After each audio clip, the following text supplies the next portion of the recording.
네, 앵커 브리핑입니다. 오늘은 앵커 브리핑에 앞서서 잭슨홀 미팅에 많은 분들이 관심을 갖고 계실 텐데 지금 페드워치에서 갑자기 9월의 금리 인하 가능성이 크게 올라갔습니다. 원래 69%였거든요. 그런데 이제는 90% 가까이 가면서 거의 9월 금리 인하 가능성을 완전히 기정사실화하고 있는 그런 모습이거든요. 이것 때문에 시장이 아주 크게 반등하면서 엄청 상승세를 보이고 있는 그런 상황입니다. 자, 이제 앵커 브리핑으로 다시 돌아왔어요. 샘 올트먼이 제기했던 AI 거품론에 대해서 자세히 말씀을 드릴까 하는데요. 자, 이게 샘 올트먼이 갖고 있는 저희와 실제 모습이 좀 다르기 때문에 우리가 이 부분에 대해서 좀 자세히 알아볼 필요가 있습니다. 일단 샘 올트먼이 완전히 나쁜 얘기만 한 건 아닙니다. 하지만 샘 올트먼이 했던 AI 거품론에 대해서 먼저 말씀을 드리자면 AI 투자 열풍이 1990년대 닷컴 버블과 유사하다. 그래서 똑똑한 사람마저 과도하게 흥분한다.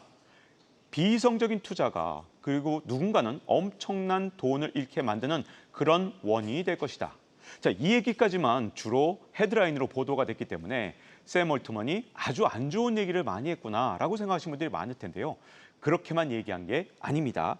샘 올트먼이 경고만 한 게 아니라 버블에도 불구하고 경제적으로는 결국 AI 버블이 큰 이익이 될 것이다.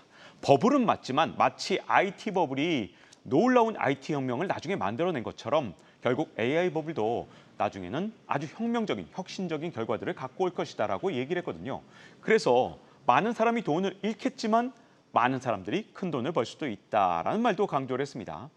그리고 오픈 AI는 데이터 건설에 수조 달러의 투자 계획을 갖고 있다 이렇게 얘기를 했거든요. 아니 버블이라고 본인이 말해놓고 자신은 수조 달러라는 진짜 엄청난 규모의 이런 투자 계획을 갖고 있다는 이런 이중적인 말을 하는 이유가 도대체 어디 있느냐. 사실은 샘 올트먼이 처해있던 이유 때문인데 샘 올트먼은요 사실 어떤 문제가 있었냐. 여러분들도 아시겠지만 챗GPT5를 발표하면서 정말 엄청나게 좋은 것처럼 얘기를 했습니다. 박사급 전문학가다. 그리고 자신은 이제 필요 없는 존재가 됐다. 이제 챗GPT5라면 자기를 대체할 수 있다라고까지 얘기를 했거든요. 그리고 챗GPT4를 부끄럽게 만들 것이다 라고 했는데 근데 문제가 있습니다. 챗GPT5를 이제 많은 대중이 사용하면서 미국의 SNS에 사람들이 글을 올리기 시작했는데 챗GPT4보다 멍청해졌다. 이거 진짜 엄청난 혹평이죠. 그리고 답변이 짧아지고 기계적 말투로 변화했다. 나의 챗GPT4를 돌려달라. 이런 말들도 했고요.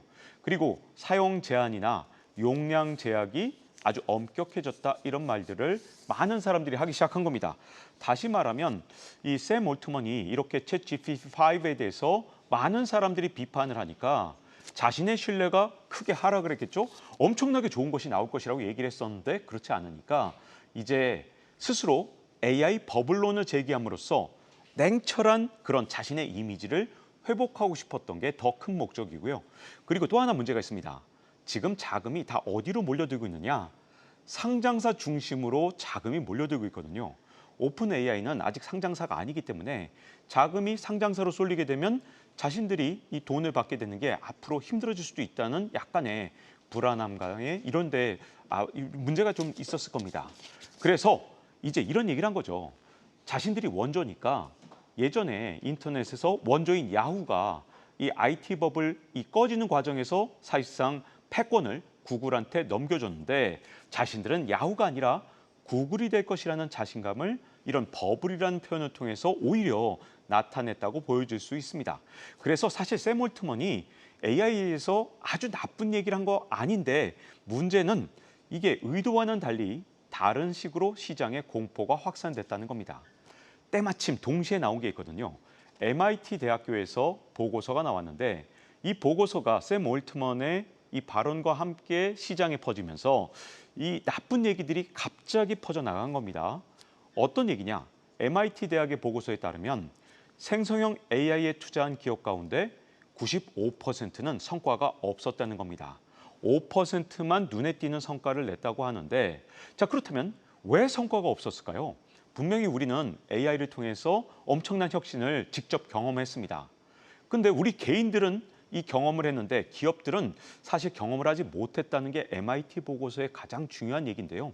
왜 그러냐? 기업들은 워크플로우상에 이게 도움이 안 됐다는 게 가장 큰 문제거든요. 왜 그러냐? 사실 AI에서 판매와 마케팅에 활용한 경우에 이게 모두 다 실패를 했는데 그 이유는 아주 간단합니다.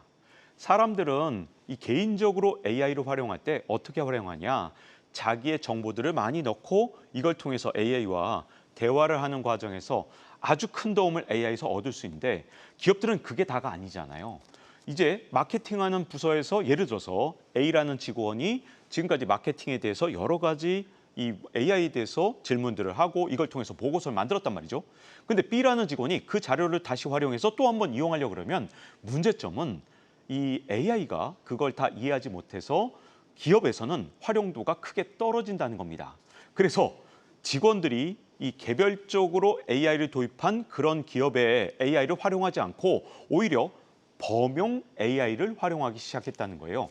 다시 말하면 기업들의 이 특화된 그런 것들을 활용하지 않고 오히려 다른 것들을 활용했다는 게 가장 큰 문제입니다.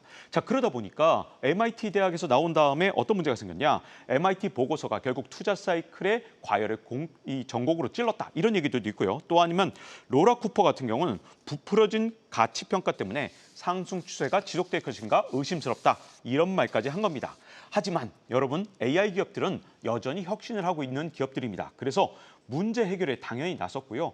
기업이 이 히스토리를 기억하지 못하는 게 가장 큰 문제점이기 때문에 이 문제를 해결하기 위해서 지금 MS, 마이크로소프트 같은 기업들이 계속해서 노력하고 있기 때문에 아마도 AI를 향한 여러 기업들의 도전은 계속될 거라고 보여집니다. 지금까지 이렇게 앵커 브리핑을 통해서 여러분들께 AI의 거품론에 대해서 양쪽 측면으로 말씀드렸습니다.